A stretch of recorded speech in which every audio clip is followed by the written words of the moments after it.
রাতের আধার কেটে ভোরের আলো ফুটতে শুরু করছে। মানে কিছুক্ষণ আগেই হচ্ছে ফজরের আজান শেষ হলো, আর এদিকে হচ্ছে বাইরে একটু একটু করে দিনের আলো বের হচ্ছে।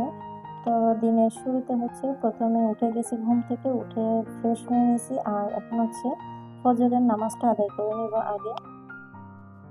আসসালামু আলাইকুম everyone, welcome back to my channel. আমি লিলি, আর লিলিস চ্যানেলে আপনাদের সবাইকে ওয়েলকাম জানাচ্ছি আরেকটা নতুন ভিডিও নিয়ে। আশা করি আমার আজকের ভিডিওটি যে যেখান থেকে দেখছেন সবাই ভালো আছেন, সুস্থ আছেন। শুকর আলহামদুলিল্লাহ, আমরাও বেশ ভালো আছি।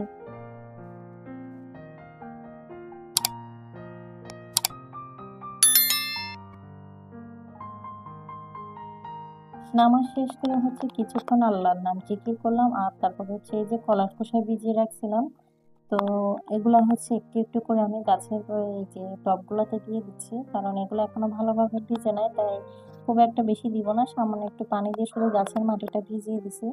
এরপরে হচ্ছে অফ ক্যামেরাতে এই যে চা নাস্তা খাওয়ার পর্ব বা গোছানো গাছানো অনেকটা সেরে নিছি। আর এরপরে হচ্ছে এই যে 3 ছেলে মেয়েকে নিয়ে একটু পড়তে বসালাম, কারণ ওরা এখনো হচ্ছে ওভাবে পড়ালেখা করতে পারে না, বা অন্যান্য বাচ্চাদের থেকে তুলনায় হচ্ছে আমার ছেলে দুইটার কথা একটু স্পষ্ট কম, মানে অস্পষ্ট।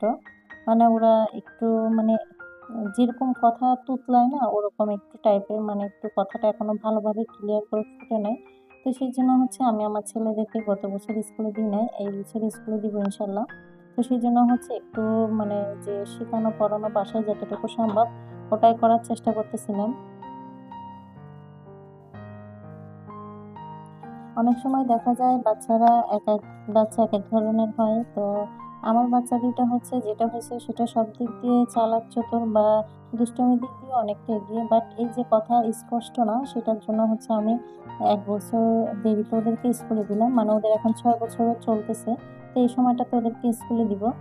তো এই যে তারপরে চলে আসছি রান্না বান্নার কাছে, মানে কাজে এই যে ব্যস্তময় আরেকটা দিন শুরু হলো, সেটা গুছাই নিব। আর সকালে হচ্ছে অফ ক্যামেরাতে এই যে মুরগির মাংস দিয়ে হচ্ছে কিছু আলু ভাজি করে নিছিলাম। আর তারপর হচ্ছে যে কিছু বিচি, পুঁইশাকের বিচি, এটা অনেকে খায় আবার অনেকে খায় না, তবে আপনাদের ভাইয়ের খুবই পছন্দের একটা জিনিস, তো হচ্ছে এগুলো আজকে রান্না করে নিব।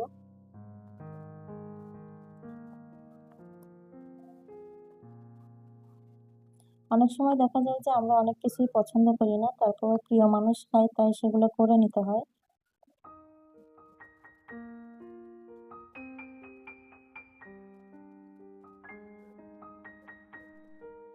আজকে বাইরের পরিবেশটা বেশ উজ্জ্বল ছিল, মানে খুবই মেঘমুক্ত একটা আকাশ ছিল, ফ্রেশ। তো সেটাই শেয়ার করলাম। এরপরে হচ্ছে এই যে কিছু মুরগির হাড্ডি দিয়ে হচ্ছে বুটের ডাল রান্না করব, সেগুলো রেডি করে নিচ্ছি।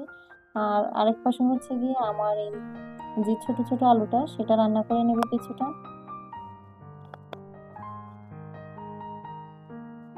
আমরা যারা গৃহিণী বা হাউস ওয়াইফ, তো অনেক সময় দেখা যায় নিজের অজান্তে অনেক কিছু করে ফেলি, ভুল ত্রুটি। তো এই যে আমরা ভিডিও আকারে শেয়ার করি, যারা তাদের যদি ভুল ত্রুটি হয়ে থাকে সবাই ক্ষমা সুন্দর দৃষ্টিতে দেখবেন।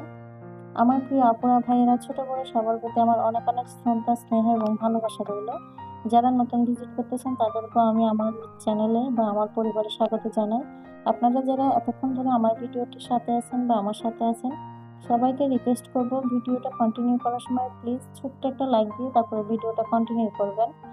আর আপনি যদি আমার চ্যানেলে নতুন হয়ে থাকেন তাহলে আমার চ্যানেলটা সাবস্ক্রাইব করে নেবেন এবং আমার পরিবারের পাশে থেকে যাবেন। আর আপনি যদি এই কাজটা অলরেডি করে দিয়ে থাকেন তাহলে আপনাকে জানাই অসংখ্য ধন্যবাদ। এদিকে হচ্ছে মেয়ে কোলে নিয়ে হচ্ছে রান্না বান্নার কাজটা করতেছিলাম।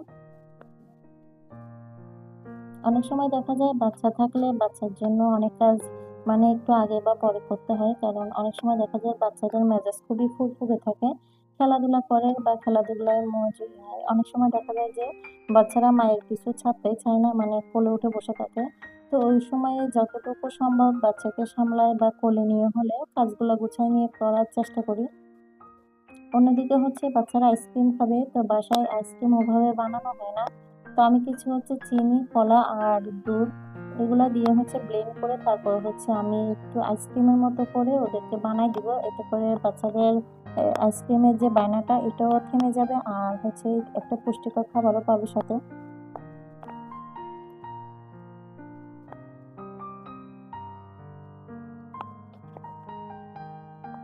এভাবে করে আপনি কিন্তু এমনি নরমালিও খেয়ে ফেলতে পারেন বা বাচ্চাদেরকে দিতে পারেন। এতে করে কিন্তু বেশ অ্যা শরীরে একটা এনার্জি আসে বা বেশ ভালো পুষ্টি গুণাগুণ পাওয়া যায় এই দুধ আর আপনার কলার সংমিশ্রণে। তো আমি কিন্তু মাঝে মধ্যে এটা করে থাকি। যখন যেভাবে মনে হয় সেভাবে হচ্ছে বাচ্চাদেরকে দেওয়ার চেষ্টা করি বা খাওয়ানোর চেষ্টা করি। অনেক সময় দেখা যায় যে অনেক কিছু ভালো জিনিসও বাচ্চারা খেতে চায় না। তো একটু ভিন্নভাবে ভিন্ন রকম করে দিলে হচ্ছে বাচ্চারা এটা অনায়াসে খেয়ে নেয়। তো সেভাবেই চেষ্টাটা চালাই যায়। যেহেতু বাচ্চা ছোট মানুষ তো বুঝবে না কোনটা ভালো কোনটা খারাপ। তো তারপরেও আমি চেষ্টা করি সবসময় হেলদি করে বা ঘরে তৈরি করে সবকিছু দেওয়ার। এই যে আইসক্রিমের বক্সটা দেখতেছেন এটার মধ্যে দিয়ে দিছি আর এই যে দুধ, চিনি, কলার যে সংমিশ্রণে যে জুসটা বানিয়ে নিছি সেটা আর এটা হচ্ছে কিছুক্ষণ ফ্রিজে রেখে দিব। তো তখন যখন একটু জমে হালকা থকথকে হয়ে আসবে, আইসক্রিম আকার ধারণ করবে, তো তখন হচ্ছে ওদেরকে দিয়ে দিব। তো ওরা হচ্ছে এটা আইসক্রিম মনে করে খুব আ আরাম করে বা অনায়াসে খেয়ে নিবে। কোনো ঝামেলা হবে না। এমনিতে কিন্তু দিতে গেলে দেখা যায় যে কলা আর দুধের সংমিশ্রণের এই মিশ্রণটা আমার বাচ্চারা খেতে চায় না। মানে যখন গ্লাসে করে দিই বা অন্যভাবে দিই তখন খেতে চায় না। তবে এই শেপটা দিয়ে যখন দিই তখন হচ্ছে ওরা খুব ভালোভাবে এনজয় করে খায়। এই যে দেখেন আমার বড় ছেলে হচ্ছে বড় ভাই হিসেবে দায়িত্ব পালন করে নিজের মতো করে ভাগ করে দিচ্ছে। মানে ২ বোনের ২ টা, ভাইয়ের ২ টা আর নিজের ২ টা ভাগ করে নিয়ে ফেলছে।